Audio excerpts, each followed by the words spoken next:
إن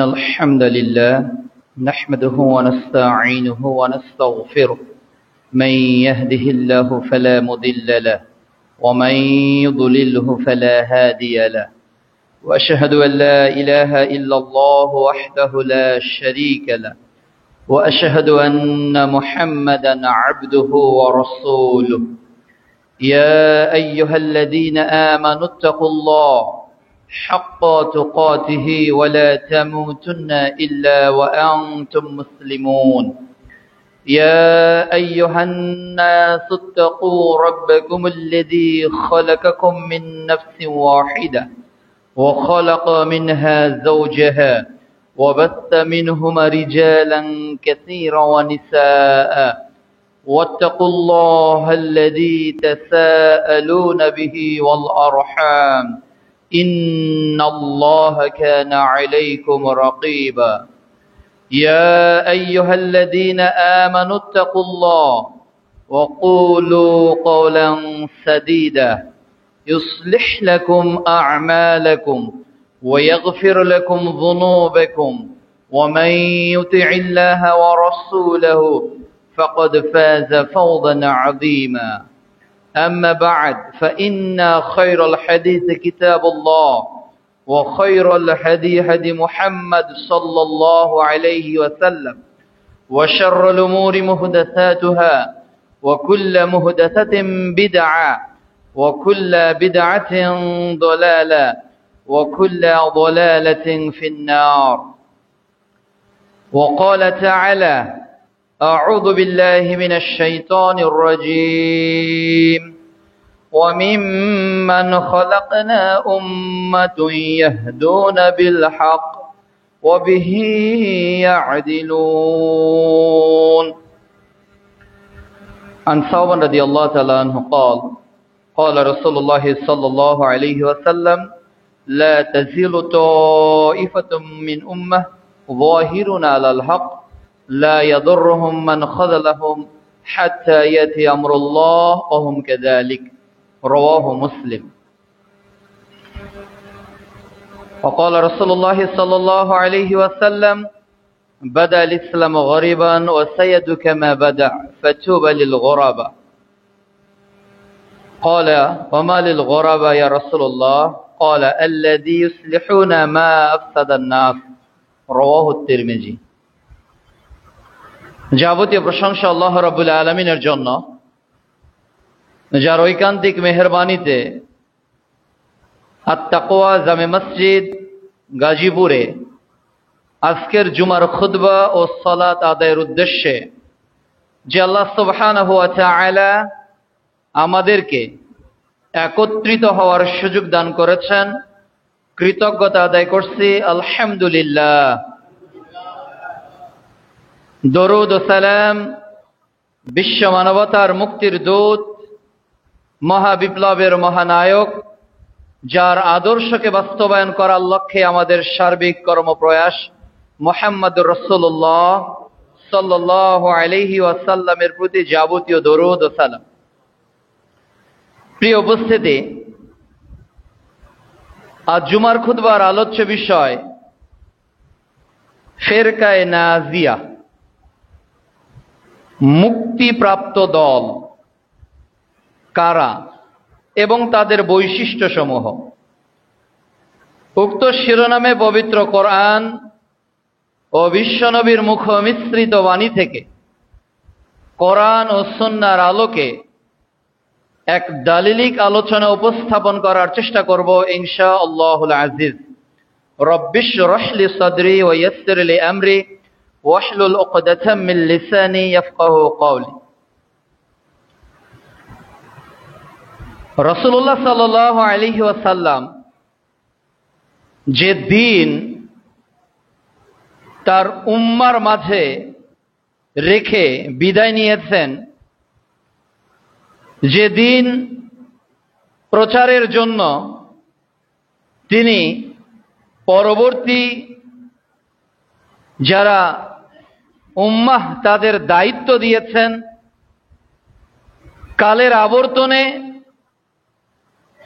জ্ঞানের উত্থান এবং পতনে, সাম্রাজ্যবাদী আগ্রাসনে, বিভিন্ন ফেরকার দ্বন্দ্বে, বিভিন্ন তাকলিদের নানা রকম কালিমা লিপন হয়ে রাসূলুল্লাহ সাল্লাল্লাহু আলাইহি ওয়াসাল্লামের দ্বীনুল ইসলাম নানাভাবেই বিভিন্ন দল উপদলে বিভক্ত হয়ে গেছে।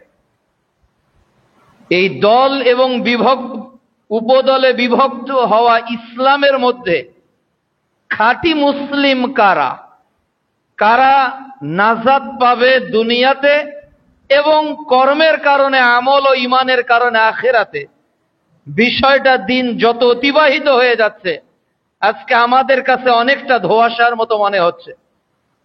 সহিহুল বুখারীর সেই লম্বা হাদিস, যে হাদিসে হুযায়ফা রাদিয়াল্লাহু তাআলা আনহু রাসূলুল্লাহ সাল্লাল্লাহু আলাইহি ওয়াসাল্লামকে অকল্যাণ সম্পর্কে জিজ্ঞাসা করেছিলেন, আর এই অকল্যাণের একটা পর্যায়ে মুহাম্মদ সাল্লাল্লাহু আলাইহি ওয়াসাল্লাম বলেছিলেন যে এমন একটা সময় আসবে যখন ভালো ও মন্দ মিশ্রিত থাকবে।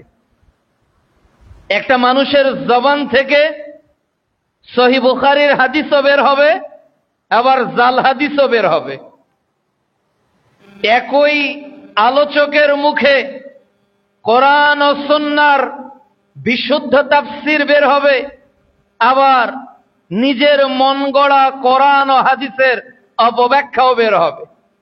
ভালো মন্দ দুটাই মিক্স থাকবে।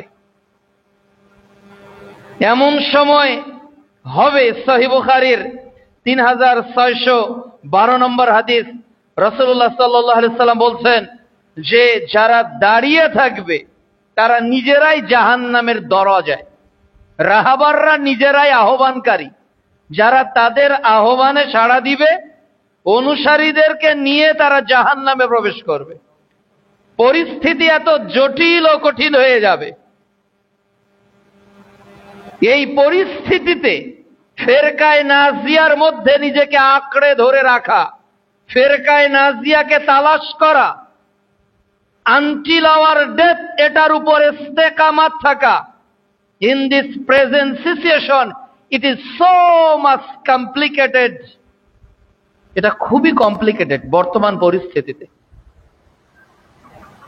So this topic is very essential and important for all Muslim society, মুসলমান সমাজের মধ্যে এই টপিকসটা জানা ও বোঝা আমাদের সবার প্রয়োজন।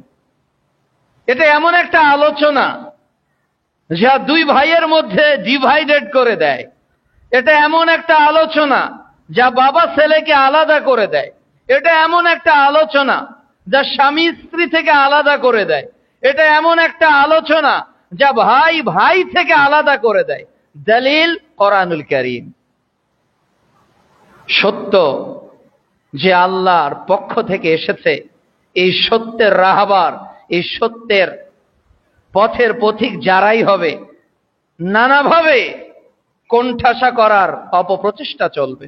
প্রিয় উপস্থিতি, আল্লাহ রাব্বুল আলামিন বলছেন সূরা আরাফ অধ্যায় 7 আয়াত 181-তে, আমরা আজকের আলোচনায় কিছু কোরআনের আয়াত এবং হাদিসের আলোকে সংক্ষিপ্তভাবে তয়েফে মানসুরা কারা এবং তাদের কি কি বৈশিষ্ট্য থাকবে, আল্লাহ তাআলা কি বৈশিষ্ট্যের কথা বলেছেন, মুহাম্মদ সাল্লাল্লাহু আলাইহি সাল্লাম কি বৈশিষ্ট্যের কথা বলেছেন, এটা আমরা মিলিয়ে নিব নিজের জীবনের সাথে, নিজের কর্মের সাথে, নিজের আমলের সাথে। যদি মিলে যায় we are success in our life, আর যদি মিলে না যায় we are failure. It is easy equation. আল্লাহ রাব্বুল আলামিন বলছেন আমিন মান খালাকনা উম্মতি ইয়াহদুনা বিল হক, যে আল্লাহ তাআলা যাদেরকে সৃষ্টি করেছেন তাদের মধ্যে একদল মানুষ আছে যারা ন্যায় পথ দেখায়, কোনটা সঠিক পথ, কোনটা হেদায়েতের পথ, কোনটা মানুষকে জান্নাতের দিকে নিয়ে যাবে। এরপর ওয়াবিহি ইয়াদিলুন, এবং সে অনুযায়ী তারা ন্যায় বিচার করে, তারা ইনসাফ ও আদলকে প্রতিষ্ঠা করে। পৃথিবীতে ইনসাফ পৃথিবীতে আদল, পৃথিবীতে মোরালিটি, পৃথিবীতে যতগুলো নৈতিকতার শব্দ চয়ন প্রগতিবিদরা, শিক্ষাবিদরা, ভাষাবিদরা বলে থাকে, এর মূল নির্যাস এবং প্রিন্সিপাল ভিত হলো কোরআন ও হাদিস। কোরআন ও হাদিসের বাইরে কোনো নৈতিকতা নেই। কোরআন ও হাদিসের বাইরে মানুষকে মানুষ করার আলাদা কোনো মেকানিজম নেই। যে আল্লাহ রাব্বুল আলামিন মানুষকে সৃষ্টি করে তার অবয়কে এত সুন্দর করেছেন, ওই আল্লাহ সুবহানাহু ওয়া তাআলা কি জানেন না যে মানুষের অবয় যে আল্লাহ তাআলা এত সুন্দর করে দিয়েছেন, ওই আল্লাহ সুবহানাহু ওয়া তাআলা জানেন না যে মানুষের আকৃতি রূপে ওই মানুষটা কিভাবে চললে সে দুনিয়া এবং আখিরাতে সফল হবে? এটা কি আল্লাহ জানতেন না? যে আল্লাহ মানুষ তৈরি করলেন, আজকের সায়েন্স গবেষণা করতেছে মানুষের সেল নিয়ে, আজকের সায়েন্স গবেষণা করতেছে মানুষের ব্রেন নিয়ে, আজকের সায়েন্স গবেষণা করতেছে মানুষের বায়োমেট্রিক ফিঙ্গার নিয়ে, আজকের সায়েন্স গবেষণা করতেছে মানুষের দেহের অ্যাক্টিভিটিস নিয়ে। অথচ আজ থেকে 1450 বছর আগে আল্লাহ তাআলা তার নবীকে যে দিন দিয়েছেন, এরও আগে আল্লাহ তাআলা আদম আলাইহিস সালামকে যে সৃষ্টি করেছেন, ওই আল্লাহ সুবহানাহু ওয়া তাআলা কি জানতেন না যে মানুষের মাথা থেকে পা পর্যন্ত আমি আল্লাহ সৃষ্টি করলাম? ওই মানুষটা তার 60 বছর, 70 বছর, 90 বছর, 80 বছর যতদিন সে বেঁচে থাকবে ততদিন তাকে মানুষ হতে চাইলে কোনটা মানতে হবে? এটা কি আল্লাহ তৈরি করে দেননি? এটা কি আল্লাহ সৃষ্টি করে দেননি? তাহলে ইনসাফ এবং আদল এটা জাতিসংঘ থেকে আসবে না। ইনসাফ ও আদল এটা হোয়াইট হাউস থেকে আসে না। ইনসাফ ও আদল এর পূর্ণতা পৃথিবীর মানব রচিত কোনো বিধান দিতে পারে না। ইনসাফ ও আদলের একমাত্র উৎস হলো আল্লাহ সুবহানাহু ওয়া তাআলার ওহী, এর বাইরে আর কিছুই নেই। আল্লাহ রাব্বুল আলামিন বলছেন যে আমি যাদেরকে সৃষ্টি করেছি তারা সৎপথে আহ্বান করে। আল্লাহ রাব্বুল আলামিন বলছেন সূরা নিসা অধ্যায় 4 আয়াত 115 যে সত্য প্রকাশিত হওয়ার পর রাসূল সাল্লাল্লাহু আলাইহি সাল্লামের বিরোধিতা করবে এবং মুমিনদের পথের বিপরীত করবে, এমন একটা পথের সে অনুসরণ করবে যা মুমিনদের বাইরে। এই বাইরের পথ অনুসরণ করতে গিয়ে বিশ্বের মুসলিমরা 37 হিজরির পর থেকে নানা দল এবং উপদলে বিভক্ত হয়েছে। শুরু হয়েছে খারিজি থেকে শিয়া, রাফেজি, মুতাজিলা, পর্যায়ক্রমে ক্রমশ দল এবং উপদলে মানুষ বিভক্ত হয়ে গেছে। মুহাম্মদ সাল্লাল্লাহু আলাইহি সাল্লাম যা ভবিষ্যৎবাণী করেছে, তিরমিজির 2641 নম্বর হাদিস এবং মিশকাতুল মাসাবির প্রথম খণ্ডের 171 নম্বর হাদিস। عن عبد الله بن عمر رضي الله تعالى عنه قال قال رسول الله صلى الله عليه وسلم আব্দুল্লাহ ইবনে ওমর রাদিয়াল্লাহু তাআলা আনহু বলছেন যে রাসূল সাল্লাল্লাহু আলাইহি ওয়াসাল্লাম বলছেন যে আমার উম্মতের অবস্থা কেমন হবে, যেমন অবস্থা বনি ইসরায়েলের হয়েছিল। বনি ইসরায়েলের হয়েছিল তিনি উদাহরণ দিতে গিয়ে বলছেন কদবিন নাল বিন্না, দুই জোড়া জুতার মতো। দুই জোড়া জুতা যেমন আমার উম্মত বনি ইসরায়েলের অনুসরণ করবে জুতার মতো। তাদের উম্মার মধ্যে কেউ যদি তার মায়ের সাথে জেনা করে, আমার উম্মতের মধ্যে এমন ব্যক্তি হবে যে তার মায়ের সাথে জেনা করবে। নাউযু বিল্লাহ। এরপর রাসূলুল্লাহ সাল্লাল্লাহু আলাইহি ওয়াসাল্লাম বলছেন ইন্না বানি ইসরাঈলা তাফাররাক আলা 72 মিল্লাত, বনি ইসরায়েল 72 দলে বিভক্ত হয়েছিল।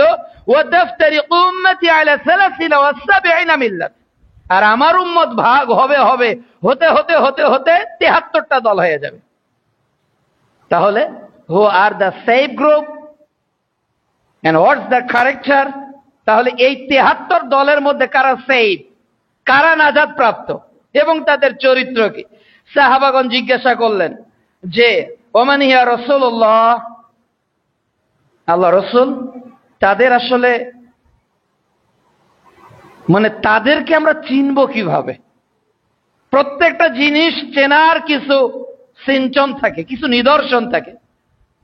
তো এই যে 72 দলে বনি ইসরায়েল, আপনার উম্মাহ 73 দলে, কুল্লুহুম ফিন্নার ইল্লা মিল্লাতান ওয়াহিদ, একটি দল ছাড়া সবাই জাহান্নামে যাবে। তারা কারা? সাহাবীদের মধ্যে এই হাদিসের এই কোর্সেনে একটা বিষয় বোঝা যায় যে তারা সব সময় নাজাতের দিকে টার্গেট থাকত।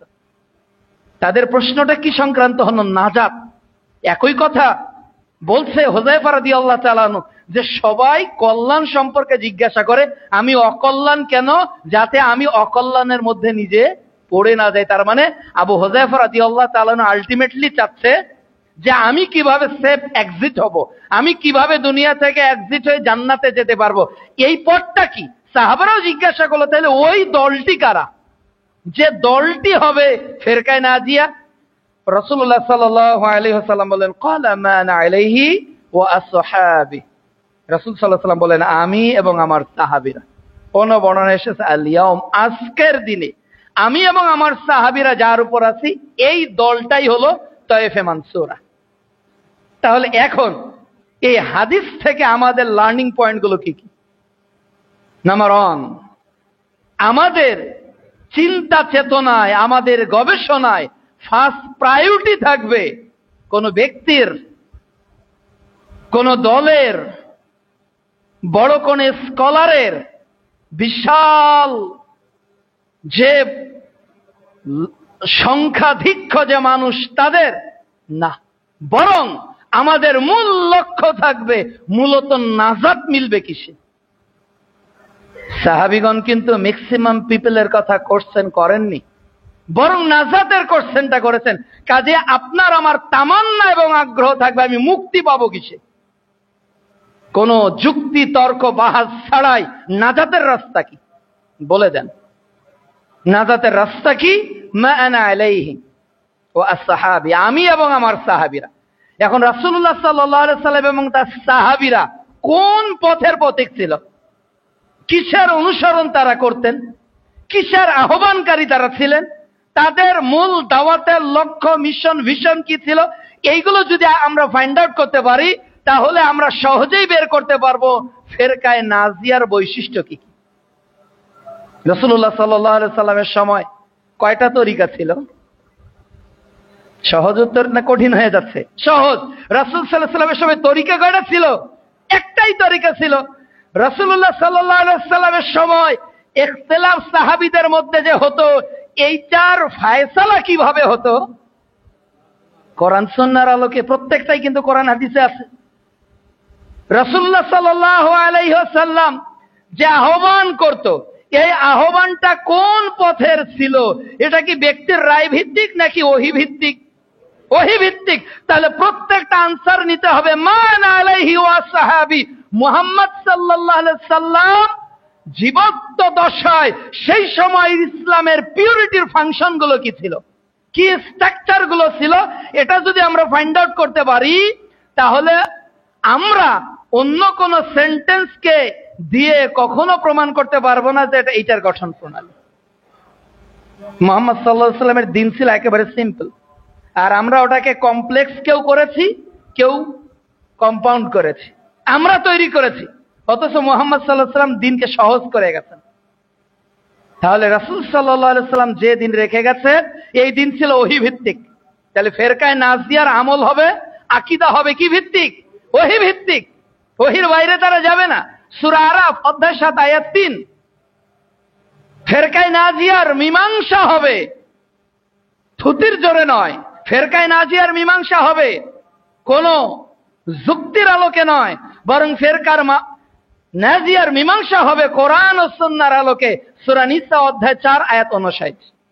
যখনই বিবাদ তখনই কোরআন সুন্নাহ, এর বাইরের কিছু নেই প্রতিটি ক্ষেত্রে। এরপর মুহাম্মদ সাল্লাল্লাহু আলাইহি সাল্লাম আমাদেরকে আরেকটা উক্তি দিয়ে গেছেন। ওই যে তায়েফে মানসুরা, ফিরকায়ে নাজিয়া যে একটা দল হবে, এই দলটা কেমন? তাদের উপর কি বাধা আসবে? তারা কি স্মুথলি তাদের দিন পালন করবে নাকি তাদের দুনিয়ার জীবনটা ভিন্ন হবে? এ বিষয়ে রাসূলুল্লাহ সাল্লাল্লাহু আলাইহি ওয়াসাল্লাম বলছেন, সহিহ মুসলিমে হাদিসটি এসেছে 1920 নম্বর হাদিস। সাওবান রাদিয়াল্লাহু তাআলা আনহু বলছেন, রাসূলুল্লাহ সাল্লাল্লাহু আলাইহি ওয়াসাল্লাম বলেছেন, লা তাযালু তাইফাতুম মিন উম্মাহ যাহিরিনা আলাল হক। আমার উম্মতের একটা দল সর্বদা জাহের থাকবে। কিসের উপর? আলাল হক, হকের উপর। তাহলে তারা প্রকাশ্য থাকবে হকের উপর। লা ইয়াদুররুহুম মান খাযালাহুম হাত্তা ইয়াতি আমরুল্লাহুম কাযালিক।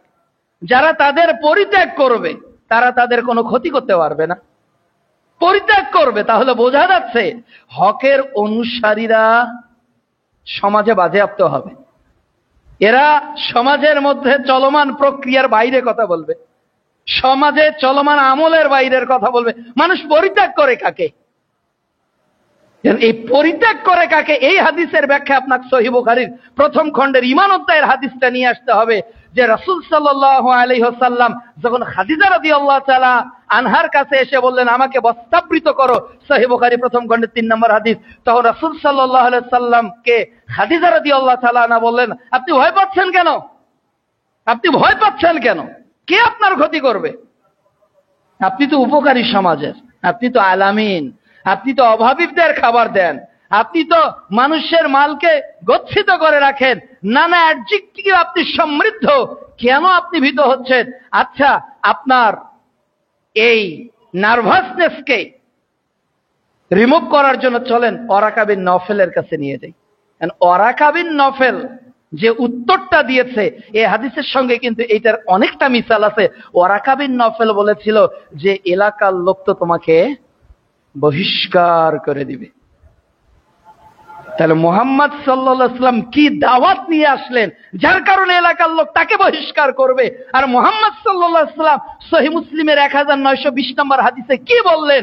যে যারা পরিত্যাগকারী, তার মানে যারা তোমাদেরকে পরিত্যাগ করবে তারা তো আমাদের কোনো ক্ষতি করতে পারবে না। হাত্তা ইয়াতি আমরুল্লাহুম কাযালিক, এমত অবস্থায় কিয়ামত এসে যাবে, এর পরেও তারা তাদের নীতিতে সুদৃঢ় থাকবে। এই অবস্থাতে বাংলাদেশে বর্তমান এটা আপনি মিলিয়ে দেখতে পারবেন। মসজিদ ভেঙে ফেলে চুরমার করে দিচ্ছে। ভাঙা মসজিদে আমরা সালাত আদায় করতে রাজি আছি, টিনের মসজিদ ভেঙে চুরমার হয়ে গেছে, ছেঁড়া টিন দেখা যাচ্ছে, কিতাবগুলো ভেঙে চুরমার করা, ভেঙে খান খান করা হয়েছে। মাদ্রাসার ছোট্ট বাচ্চার ছোট্ট ছোট্ট পড়ার প্লাস্টিকের টেবিলগুলো ভেঙে চুরমার করা হয়েছে। এরপরে ওই ভাঙা মসজিদের তাওহীদবাদী মুসলমানরা যেন এই হাদিসের বাস্তবতায় জানান দিচ্ছে, তোমরা আমাদের মসজিদকে গুড়িয়ে দিতে পারো, আমাদের পাঠ্যপুস্তককে খান খান করে দিতে পারো, হাত্তা ইয়াতি আমরুল্লাহি যালিক, এমত অবস্থায় কিয়ামত এসে যাবে, এর পরেও আমরা ঈমান থেকে চুল পরিমাণ বিচলিত হব না। এটা কি বাস্তবতায় দেখা যাচ্ছে না? এটাই তো তার বাস্তবতা। সম্মানিত উপস্থিতি, এটাই তো বাস্তবতা। মসজিদ ভেঙে যাবে, মাদ্রাসা পুড়ে ফেলবে, বইকে সঙ্গে ছাড় করে দেওয়া হবে।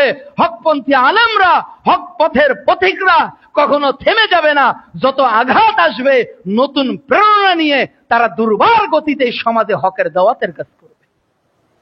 এ তাদের তামান্না। আল্লাহ রাব্বুল আলামিন বলছেন সূরা ফুসসিলাত অধ্যায় 41 আয়াত 30-এ, ইন্নাল্লাযীনা ক্বালু রাব্বুনাল্লাহ সুম্মা ইসতাকামু, যারা বলে আমাদের প্রতিপালক আল্লাহ, এর উপর অবিচল থাকে, তাহলে হকের পথটা, যারা হকের দাওয়াত দিবে, যারা হকের উপর আমল করবে, যারা তয়েফে মানসুরা হবে, একটি দল যাদের কথা মুহাম্মদ সাল্লাল্লাহু আলাইহি ওয়াসাল্লাম বলছেন, এই দলটা সর্বদাই বাধাগ্রস্ত হবে। তাদেরকে সমাজের লোক পরিত্যাগ করবে। বাপ ছেলেকে বয়কট করে দিয়েছে, বাপ ছেলের সাথে কথা বলে না। আবার বৃদ্ধ বয়সে বাপ হকের দিশা পেয়েছে, টাকাওয়ালা সন্তান বাপকে বের করে দিয়েছে, আমার বাড়িতে থাকলে তোমাকে এই আমলই করতে হবে।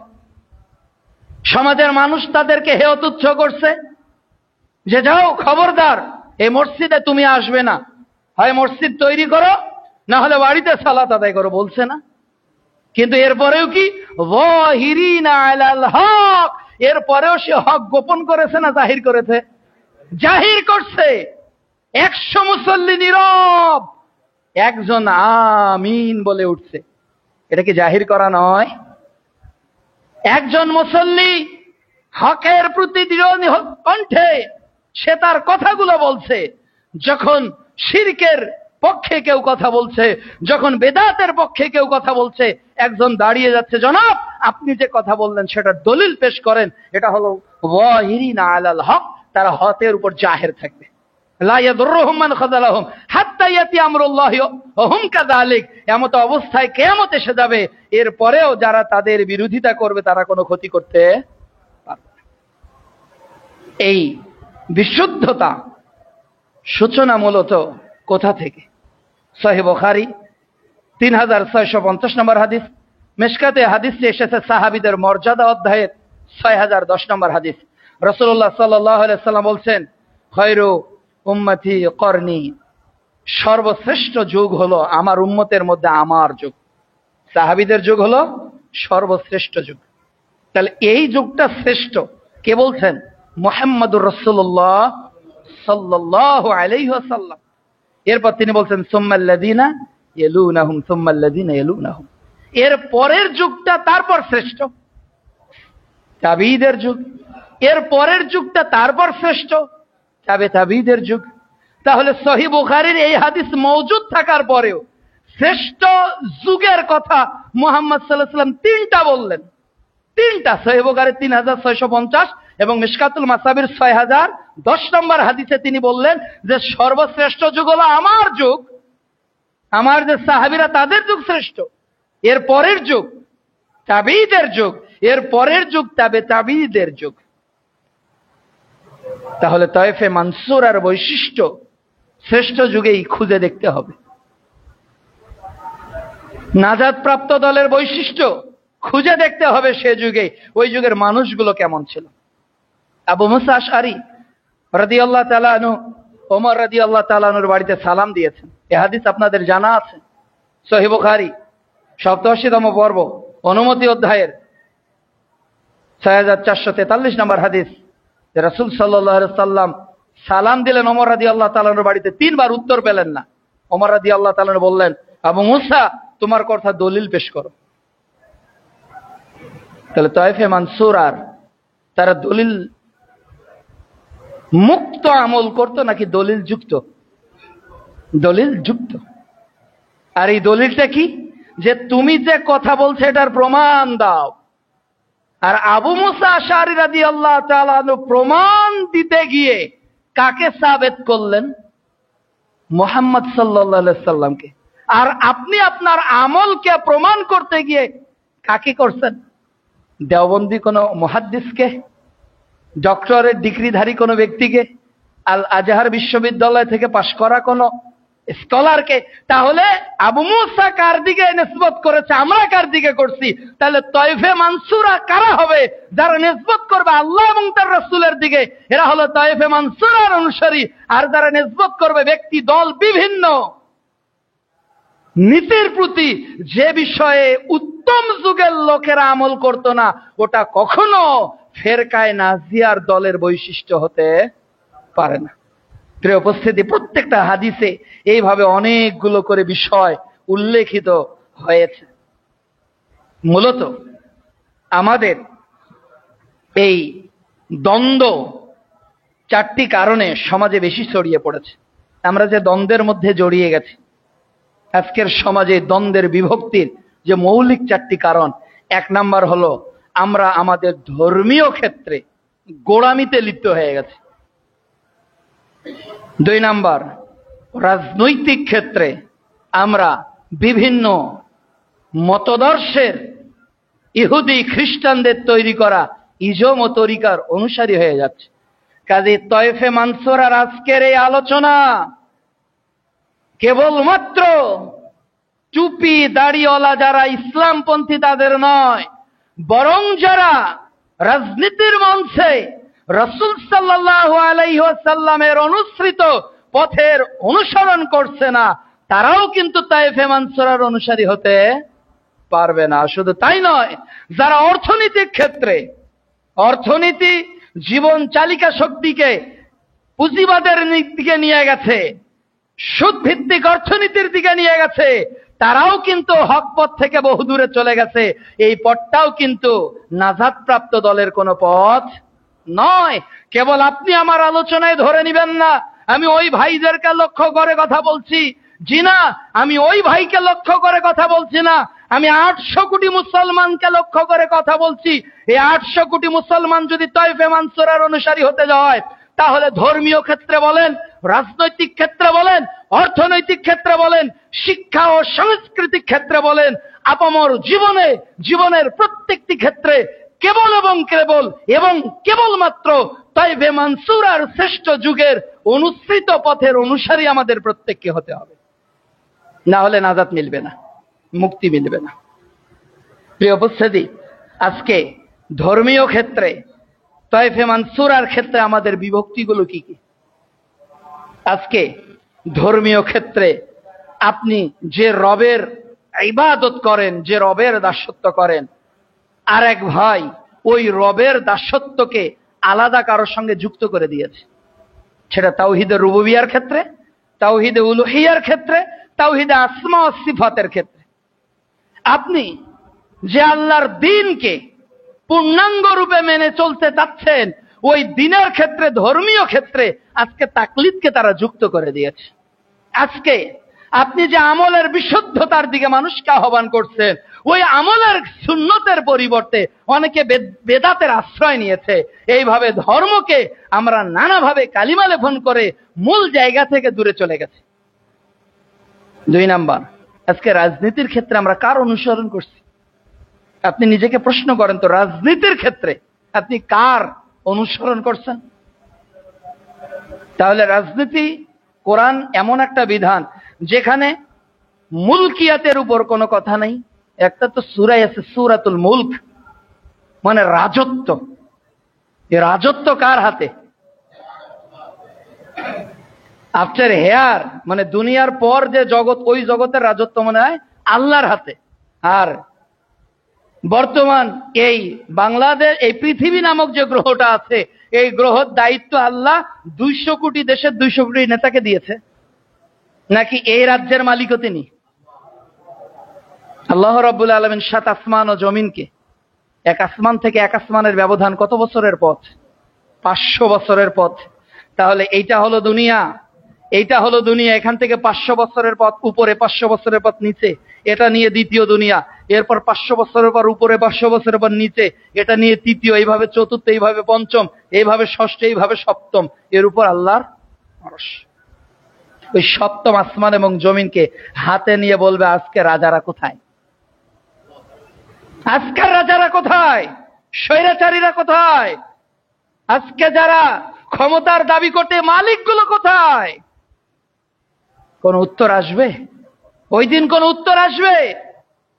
কোন উত্তর আসবে না।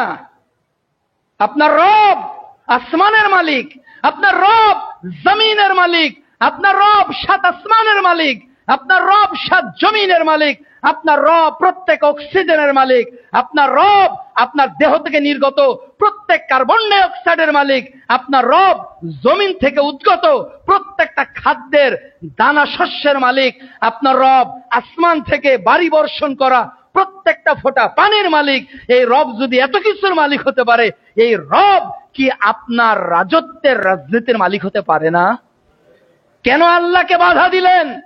কেন আল্লাহর নীতিকে ওভারটেক করে, আল্লাহর নীতিকে পদনমিত করে আপনি আপনার নীতিকে বাস্তবায়নের জন্য মাঠে ঘাটে গোটা পৃথিবীতে তৎপরতা চালাচ্ছেন? আল্লাহ বলছে যে তোমাদের যদি ক্ষমতা থাকে, তোমরা তো ক্ষমতাধর, তোমরা কে? আমরা এমপি। তোমরা কে? আমি মন্ত্রী। আমি কে? আমি এসপি, আমি ডিসি, আমি এডিসি। আল্লাহ বলছে তোমাদের যদি একটা ক্ষমতা থাকে, তোমরা সবাই মিলে একটা মাসি তৈরি করে দেখাও তো। একটা মাসি তৈরি করো তো। আবার আল্লাহ সূরা আল ইমরানে বলছে যে ইচ্ছায় ও অনিচ্ছায় সকলেই আল্লাহর আনুগত্য করে, ইচ্ছায় ও অনিচ্ছায়। আপনার দাড়িটা পাক ধরতেছে, কন্ট্রোল করতে পারবেন? আইন দিয়ে কি এটা ঠেকানো সম্ভব? সম্ভব। আপনার দাঁত পড়ে যাচ্ছে, এটাতে কি আপনার আইন প্রয়োগ করতে পারবেন?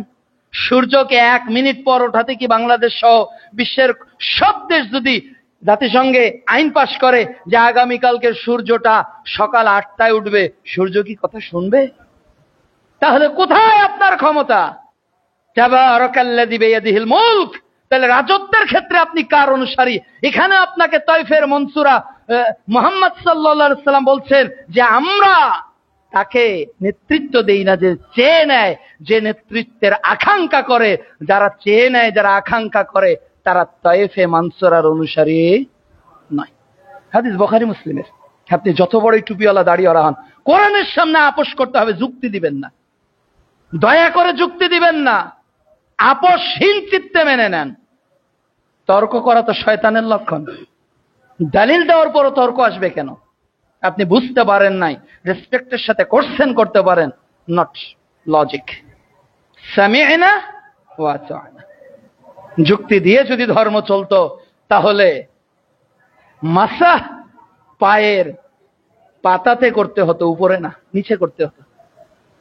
যে উপস্থিতি, তাহলে আমাদের তায়েফে মানসুরার ক্ষেত্রে আমরা রাজনীতির দ্বন্দ্ব চলছে, এরপর অর্থনীতি। আজকে আমাদের ঘরে ঘরে সুদ, ঘরে ঘরে হারাম উপার্জন।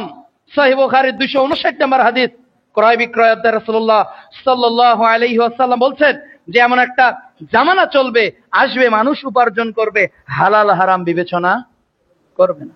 তাহলে আপনি মুক্তিপ্রাপ্ত দলের অনুসারী হতে চাচ্ছেন, আপনি সঠিক আকীদার অনুসারী হতে চাচ্ছেন, কিন্তু আপনার অর্থনীতি বিশুদ্ধ না, আপনার অর্থনীতি বিশুদ্ধ না। আপনি একটা আমলকে, যেটা আমল না করলে মানুষ কাবিরা গুনাহগার হবে না, এই আমলটাও যখন আপনি করতেছেন, আপনি পিডিএফে, আপনি চ্যাটজিপিটিতে সার্চ দিয়ে দেখতেছেন বুখারীর হাদিসের সঙ্গে মেলে কিনা, মুসলিমের হাদিসের সঙ্গে মেলে কিনা, আবু দাউদের হাদিসের সঙ্গে মেলে কিনা, কিন্তু বিশ্বের মুসলমানরা এই হাদিসটা হাকিক করে না।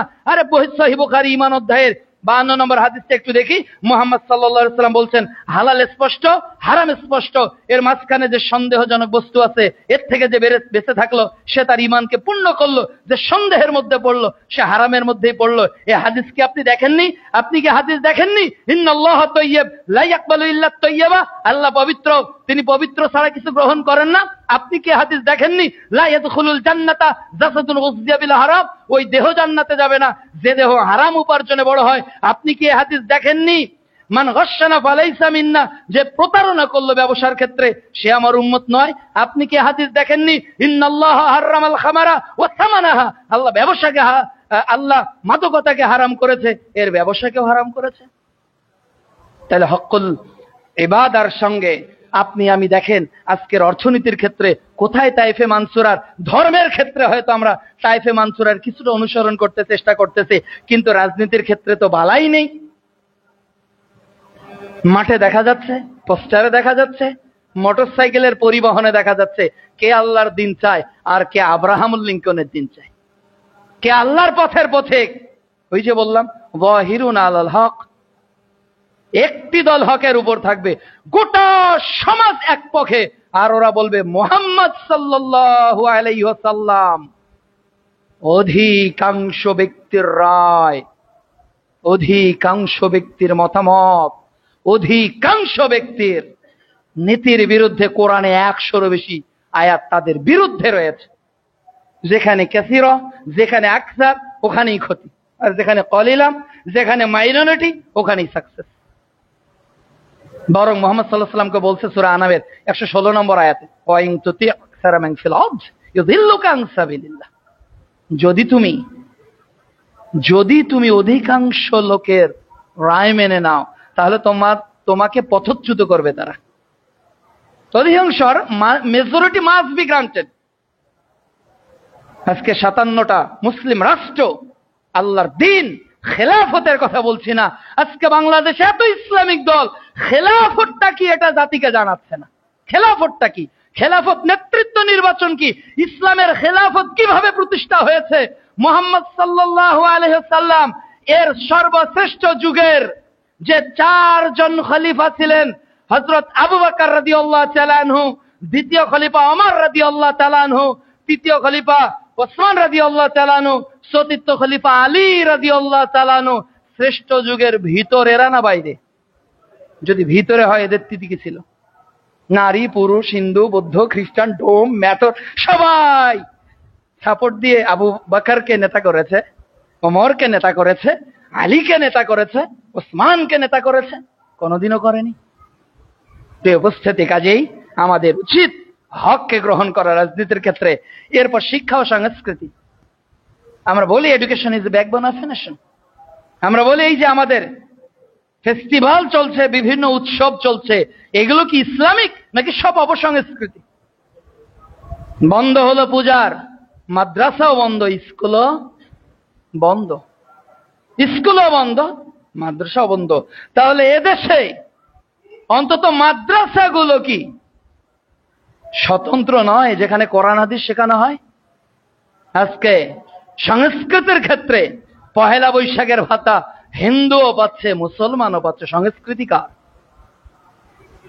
করছেন এভরিবডি ইয়োরসেলফ। সংস্কৃতিকার কার ভাতা নিয়ে ছেলেটার জামা কিনে দিলেন? কার ভাতা দিয়ে টাকাটা পকেটে ঢুকিয়ে বাড়িতে রোস্ট পোলাও রান্না করে খেলেন? সংস্কৃতি বুঝি আমরা? মুহাম্মদ সাল্লাল্লাহু আলাইহি ওয়াসাল্লাম ভবিষ্যৎবাণী করে গেছেন, আমার উম্মত অবশ্যই ইহুদি খ্রিস্টানদের অনুসরণ করবে, হুবহু অনুসরণ। এইভাবে তিনি আঙুল ধরেছেন, এইভাবে তারা ঢুকে যাবে। ঢুকে গেছি আমরা, তাদের শিক্ষা আমাদের। আজকে আমাদের সন্তানদের তাওহীদের জ্ঞান নেই, কিন্তু জ্ঞান রয়েছে কিসের? কোন দেশের মুদ্রার নাম কি তারা জানে, তারা জানে কোন দেশের নেতাকে, কোন দেশের ভাষা কি, কিন্তু তারা জানে না যে কবরের প্রশ্নের সওয়াল জবাবের জন্য আমাদের কি করা দরকার। তারা বিশ্ব সবকিছু জানে। তাদের টেবিলে জাতীয় MP3 পাবেন, আন্তর্জাতিক পাবেন, বিসিএস ক্যাডার হওয়ার বই পাবেন, তাদের টেবিলে নিবন্ধনে চাকরির বই পাবেন, তাদের টেবিলে NTRC-তে নিয়োগ প্রাপ্তির অনেক বই পাবেন, তাদের টেবিলে ব্যাংকস অফ সলিউশন পাবেন, তাদের টেবিলে অরাকল সলিউশন পাবেন।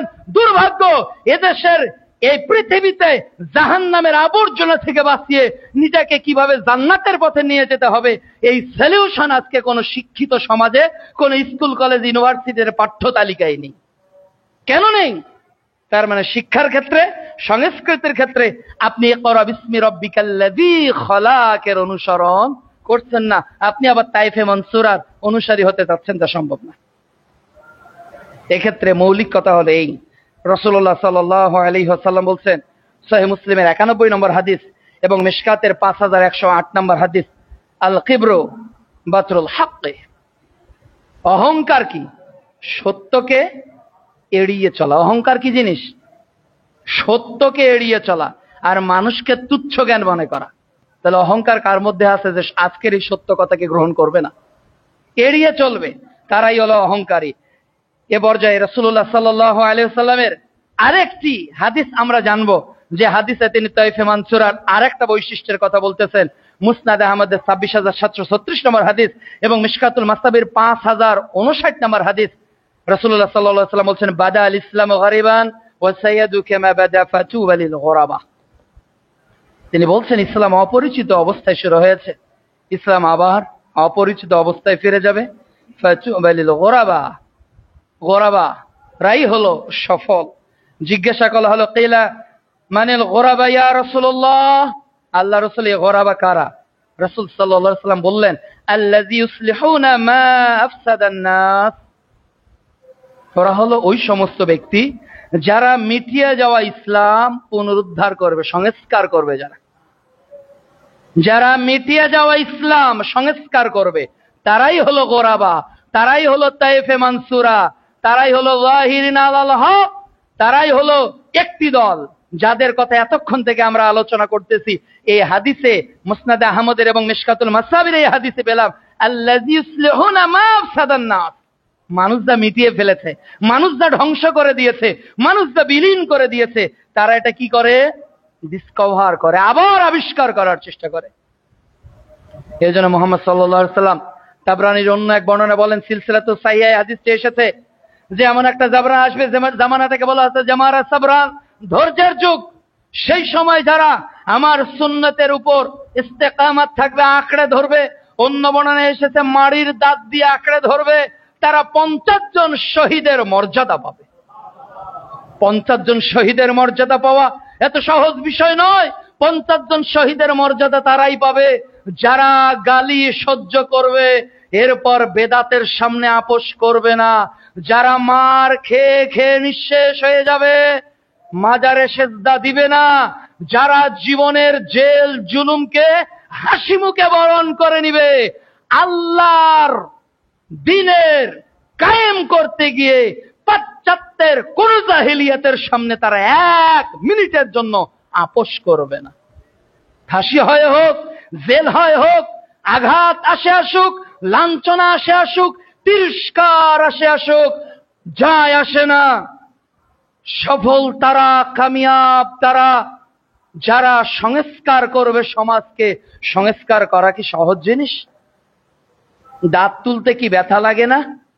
পোকার দাঁতটা তুলতে ব্যথা লাগে, কিন্তু এর পরেও দাঁতের উপর দাঁত শক্ত করে ধরে একেবারে চোখ বন্ধ করে ডাক্তার দাঁতকে তোলেন কেন? এই একটা দাঁত বাকি দাঁতগুলোকে ক্ষতিগ্রস্ত করবে, বাকি দাঁতগুলোকে নষ্ট করে দিবে, এর প্রভাবে বাকি দাঁতগুলো ক্ষতিগ্রস্ত হবে। সমাজের এই শিরিক, সমাজের এই বেদাত মানুষের সুপ্ত ঈমানকে ধীরে ধীরে ধীরে ধীরে শিরকের দিকে নিয়ে যাবে। সুন্নতের পাবন্দিগি যে হৃদয়টা, এটা এক সময় বেদাতে পরিণত হয়ে যাবে। এজন্য এটা কষ্ট লাগবে।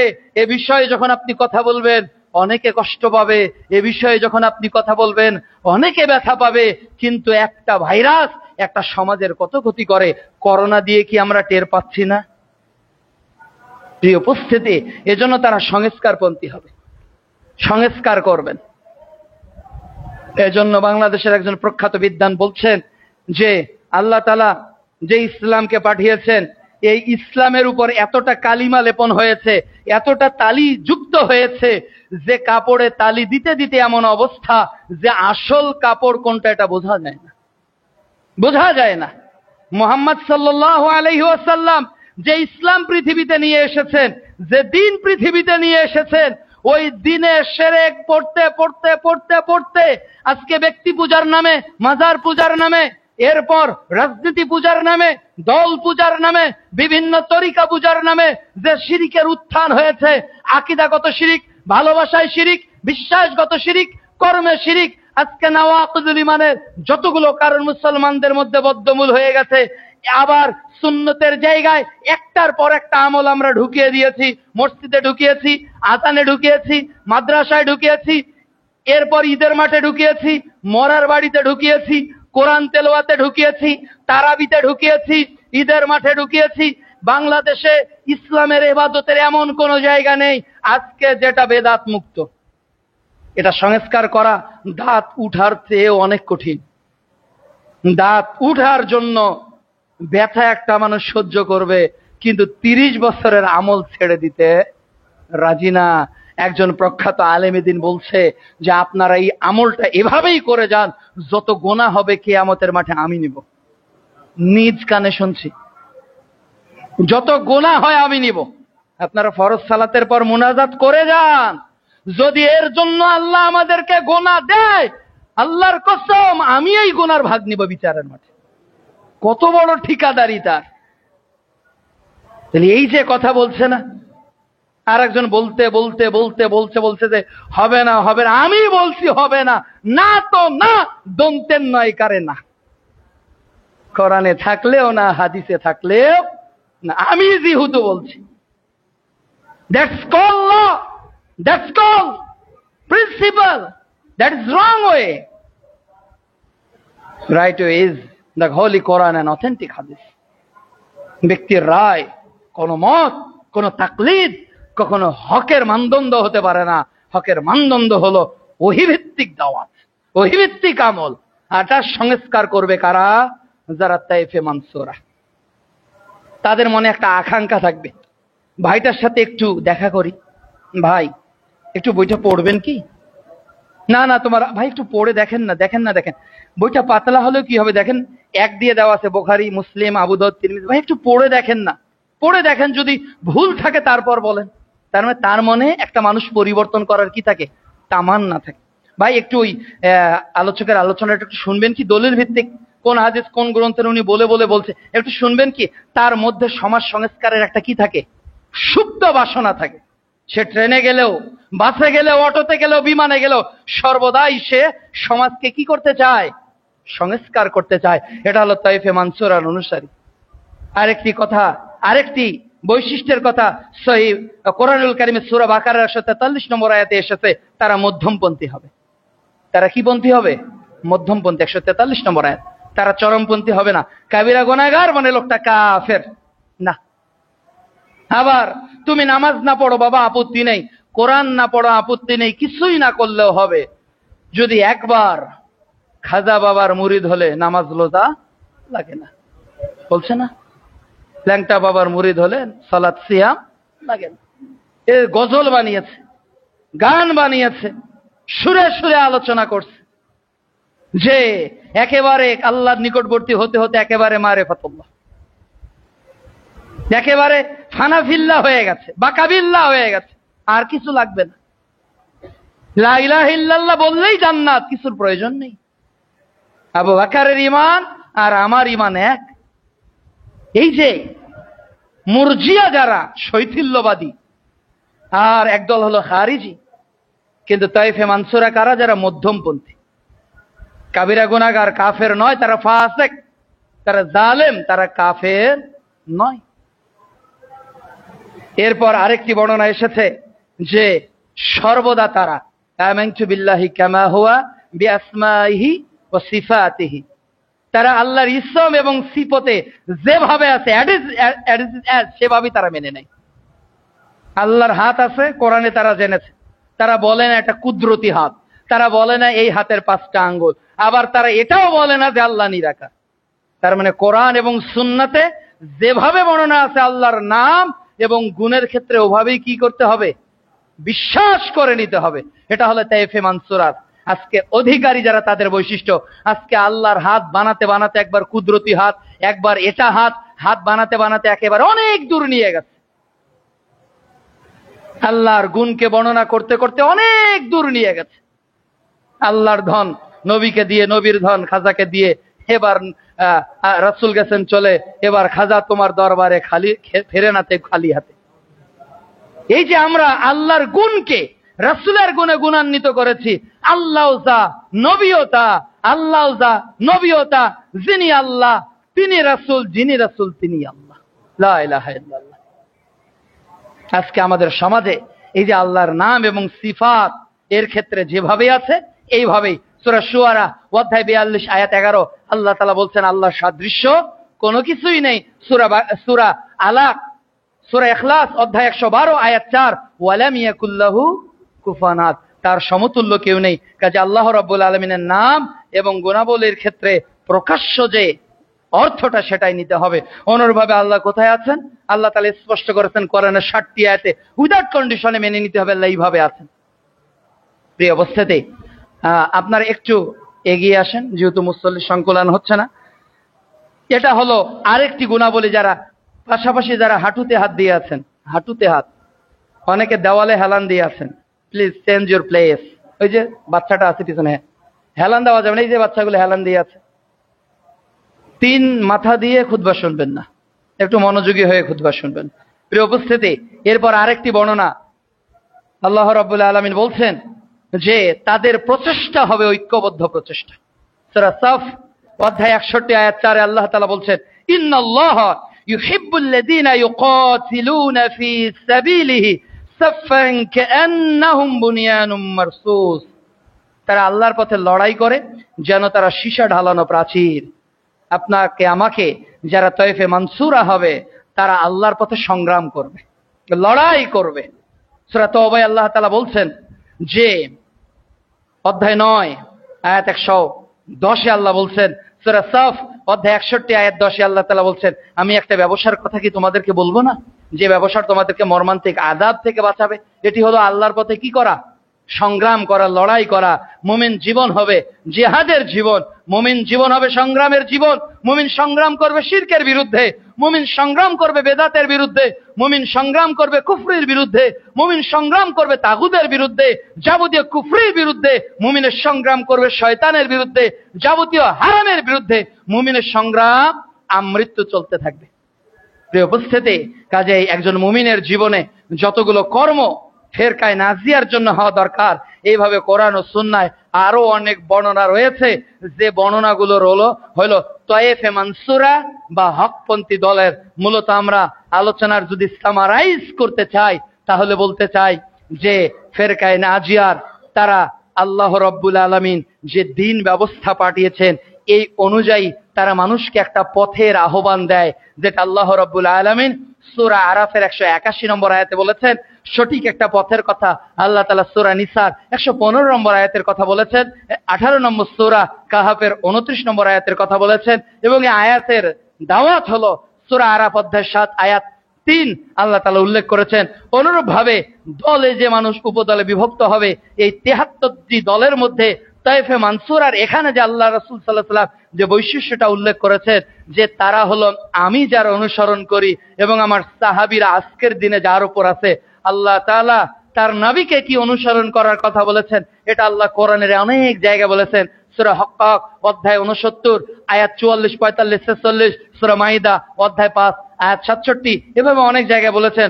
অনুরূপ ভাবে সাহাবীরা তাদের অনুসরণ করত সূরা নিসার 59 নম্বর আয়াত সহ অনেক আয়াতে আল্লাহ তাআলা বলেছেন যে ওই একটি দল মূলত কারা, ওই সময়ের অনুসারী যারা তাদের মতো। অনুরূপ ভাবে আরেকটি বর্ণনা আমরা পেলাম সহিহ মুসলিমের 1920 নম্বর হাদিস, যে তারা জাহের থাকবে, তারা গোপন না, তারা হুঙ্কারে কখনো চুপে যাবে না, তারা লাঠির আঘাতে কখনো থেমে যাবে না, তারা মসজিদ থেকে বের করে দিলে তাদের ঈমান নষ্ট হয়ে যাবে না, তাদের বই পুড়িয়ে ফেললে তারা থেমে যাবে না, তারা হকের উপর আমৃত্যু অটুট থাকবে, বাধা বিপত্তি আসবেই, তারা আমৃত্যু তাদের লড়াই করে যাবেন। সূরা হামিম সেজদা অধ্যায় 41 আয়াত 30 বলছে যে তারা ইস্তেকামাত থাকবে তাদের দ্বীনের প্রতি। অনুরূপ ভাবে আরেকটি বর্ণনায় রাসূল সাল্লাল্লাহু আলাইহি ওয়াসাল্লাম বলছেন যে আরেকটা বৈশিষ্ট্য সহিহ বুখারী 3650 নম্বর হাদিস এবং মিশকাতুল মাসাবির 6010 নম্বর হাদিস, যে শ্রেষ্ঠ যুগের মানুষ যারা, তারা হলো তিনটা, একটা হলো সাহাবী, একটা হলো তাবিঈ, একটা হলো তাবিঈ। কাজে আমলকে তালাশ করতে গেলে, আকীদাকে তালাশ করতে গেলে, মানহাজকে তালাশ করতে গেলে, কোন কর্মের বাস্তবায়নকে তালাশ করতে গেলে অবশ্যই আমাদেরকে এই তিনটি মৌলিক উৎস থেকেই অনুসন্ধান করতে হবে। আরেকটি বর্ণনায় পেয়েছি যে আমরা এই মুসলিম উম্মাহ তায়েফে মানসুরার যদি অধিকারী হতে চাই, তাহলে সমাজের যে বিভক্তি, ইহুদি নাসরাদের মিল মুসলমানদের সঙ্গে, এটা 4টি ক্ষেত্রে মিলে গেছে। এই 4টি ক্ষেত্রেই আমাদেরকে এগিয়ে আসতে হবে। একটা হলো ধর্মীয় ক্ষেত্রে, একটা হলো রাজনৈতিক ক্ষেত্রে, একটা হলো অর্থনৈতিক ক্ষেত্রে, একটা হলো শিক্ষা ও সাংস্কৃতিক ক্ষেত্রে। প্রতিটি ক্ষেত্রে আমাদের কোরআন ও সুন্নাহ অনুসারী হতে হবে, হঠকারী হওয়া যাবে না। হঠকারী যারা, তারা হক পথে থাকবে না, বরং তারাই হলো অহংকারী, যা আল্লাহ তাআলা রাসূল সাল্লাল্লাহু আলাইহি ওয়াসাল্লাম বলছেন সহিহ মুসলিমের প্রথম খণ্ডের 91 নম্বর হাদিসে। অনুরূপ ভাবে আরেকটি বৈশিষ্ট্য তাদের, যেটা মুসনাদ আহমদ এবং মিশকাতুল মাসাবির 159 নম্বর হাদিসে মুহাম্মদ সাল্লাল্লাহু আলাইহি ওয়াসাল্লাম উল্লেখ করেছেন, তারা সমাজ সংস্কারক হবে, তারা মিটিয়ে যাওয়া, হারিয়ে যাওয়া ইসলামকে আবার জাগ্রত করবে, তারা সুন্নতের উপর আবার সালাত যথাসময় আউয়াল ওয়াক্ত আদায় করবে, তারা সঠিকভাবে রাসূলের তারাবি, তারা সঠিকভাবে রাসূলের ঈমান আকীদার উপর জাতিকে আহ্বান করবে। তারা আরেকটি বৈশিষ্ট্য পেলাম সূরা বাকারার 143 নম্বর আয়াতে, তারা খারিজি হবে না, তারা উগ্রবাদী চরমপন্থী হবে না, তারা রাতারাতি মানুষ মেরে ইসলাম কায়েমের স্বপ্ন দেখবে না, বা গাজা সবকিছু খান, লা ইলাহা ইল্লাল্লাহ বললেই জান্নাত, এমন তারা দুর্বল বা ফেরকায়ে নাজিয়া শৈথিল্যবাদীও নয়, বরং তারা মধ্যমপন্থী হবে। আরেকটা গুণাবলী আমরা পেলাম, যে তারা আল্লাহর নাম ও গুণাবলীর ক্ষেত্রে কোরআন ও হাদিসে যেভাবে আছে এভাবেই তারা বিশ্বাস করবে। এর পরিবর্তন, এর আক্ষরিক অর্থকে ভিন্নভাবে, এর ভাবার্থ অর্থ দিয়ে আলাদা কোনো ব্যাখ্যা করবে না। আরো পেলাম যে তারা ঐক্যবদ্ধভাবে প্রচেষ্টা করবে। আল্লাহ সুবহানাহু ওয়া তাআলা আজকের এই তায়েফে মানসুরার যতগুলো বৈশিষ্ট্য আমরা জানলাম, আল্লাহ তাআলা যেন এগুলোর সবগুলোর উপর আমাদেরকে ইস্তেকামাত থাকা তৌফিক দান করেন।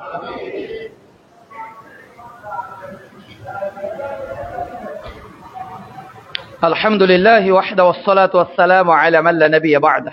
আল্লাহুম্মা সাল্লি আলা মুহাম্মাদিন ওয়া আলা আলি মুহাম্মাদ কামা সাল্লাইতা আলা ইব্রাহিম ওয়া আলা আলি ইব্রাহিম ইন্নাকা হামিদুম মাজিদ। আল্লাহুম্মা বারিক আলা মুহাম্মাদ ওয়া আলা আলি মুহাম্মাদ كما باركت على إبراهيم وعلى آل إبراهيم إنك حميد مجيد. يا مقلب القلوب ثبت قلبي على دينك. اللهم مصرف القلوب صرف قلوبنا على طاعتك. সম্মানিত উপস্থিতি, আজকের গোটা বাংলাদেশে হক পথে যারাই চলতে চাচ্ছে, তাদের নির্যাতনের করুণ চিত্র আমাদের প্রতিনিয়ত ভেসে উঠছে। আজকের বাংলাদেশ স্বাধীন হলো, আবার 24-এ স্বাধীনতা আমরা 36-এ জুলাই অর্জন করলাম, কিন্তু সালাফিদের স্বাধীনতা আজও মনে হয় বাংলাদেশে অর্জিত হলো না। আজকে সংরক্ষিত রয়েছে বাইতুল মুকাররম জাতীয় মসজিদ, আজকে সংরক্ষিত রয়েছে বাংলাদেশের হাজার হাজার লাখ লাখ মাযহাবী ভাইদের মসজিদ। কোন মসজিদ ভাঙা তো দূরের কথা, কোন মাদ্রাসা পুড়ে দেওয়া তো দূরের কথা, তাদের একটা টাইলস, একটা ইট পর্যন্ত খুলে নিয়ে গিয়েছে সালাফগণ। এই ইতিহাস বিগত 14 বছরে কেউ প্রমাণ করতে পারবে না ইনশাআল্লাহ। কেন আক্রমণ আমাদের উপর? কেন আক্রমণ আমাদের আলেমদের উপর? কেন আক্রমণ আমাদের সালফে সালেহিন আলোচকদের উপর, লেখকদের উপর? গতকাল ঢাকা আন্তর্জাতিক ইসলামী বইমেলা বাইতুল মুকাররমে প্রদর্শনে হাদিস ফাউন্ডেশন বাংলাদেশের যে প্রকাশনা রয়েছে সেখানে দাঁড়িয়ে আছি, আর একবারে তিনি কানে শুনছেন, বলছেন যে ভাই ওরা হেঁটে যাচ্ছে আর বলছে এটা হলো কাদিয়ানীদের, এটা হলো শিয়াদের। এই হাদিস ফাউন্ডেশন বাংলাদেশের বইগুলো কাদের? এটা নাকি শিয়াদের, এটা নাকি কাদিয়ানীদের। আজকে আমাদেরকে মিসগাইড করা হচ্ছে গোটা বাংলাদেশে, আজকে প্রশাসনকে মিসগাইড করা হচ্ছে, আজকে দেশের নেতাদেরকে মিসগাইড করা হচ্ছে। দয়া করে সবাই মধ্যমপন্থী হন।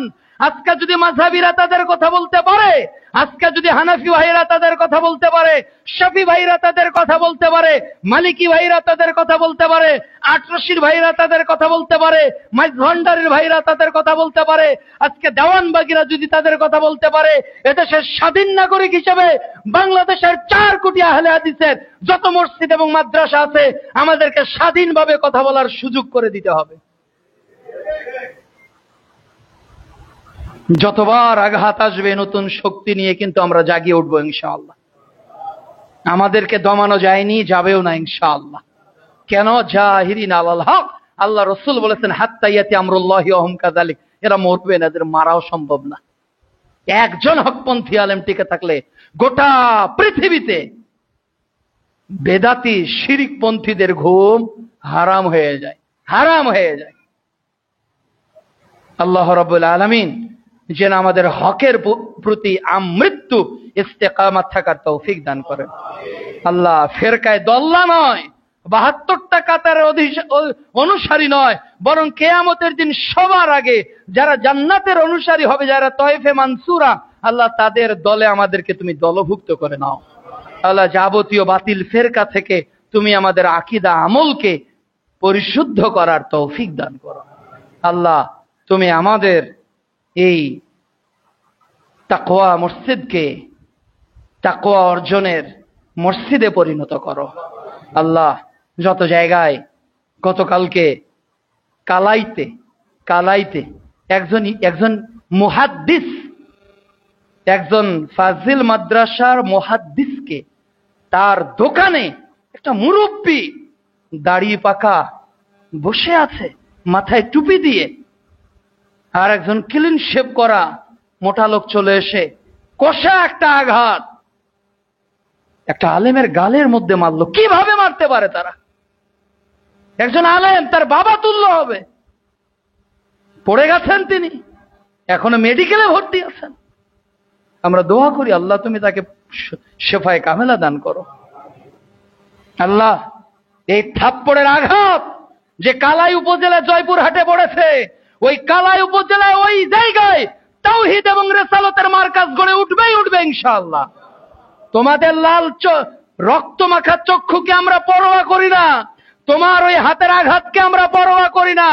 হাজারো আলেম বাংলাদেশে তৈরি হবে যারা তোমাদের শিরক এবং বেদাতের গোমরকেই বাংলাদেশে ফাঁস করে দিবে ইনশাআল্লাহ। এরকম একটা আলেমকে মারলে কি চুপ থাকা যায়? বলেন, চুপ থাকা যায়? পিটাচ্ছে প্রকাশ্যে ভাবে, আমাদেরকে ভেঙে ফেলছে, আমরা কেউ কিছু বলতেছি না। বাইতুল মুকাররমে একটা ব্রিফিং পর্যন্ত দেওয়া হয় না। বাংলাদেশে এত বড় বড় আলেম, অনেকে ডক্টর, অনেকে আজহারি, অনেকের ফ্যান আপনারা আছেন। কই আপনাদের এই ফ্যান ফলোয়াররা? তারা তো আমাদের মসজিদ ভাঙে, তাদের কথা হয় না। তার মানে কি? মৌন সম্মতি, চুপ থাকাটা কি? মৌন সম্মতি। ফিলিস্তিনে মুসলমানদের উপর আঘাত হয়, আর বাংলাদেশে তোমরা মানববন্ধন করো, আর বাংলাদেশের মুসলমান আহলে হাদিস আলেমকে মারা হয়, মসজিদ ভাঙা হয়, তোমরা টু কথা বলো না। তোমরা আলেম নও, তোমরা ওলামায়ে সু, তোমরা হলে দুষ্ট আলেম। ওমর রাদিয়াল্লাহু তাআলা সতর্ক করে গেছেন, ইসলাম ধ্বংস করবে তিনটা জিনিস, এর মধ্যে দুষ্ট আলেম। আল্লাহ এই সকল দুষ্ট আলেম থেকে তুমি আমাদেরকে হেফাজত করো। ওয়া আখিরু দাওয়ানা আলহামদুলিল্লাহি রাব্বিল আলামিন। সুবহানাকাল্লাহুম্মা ওয়া বিহামদিক।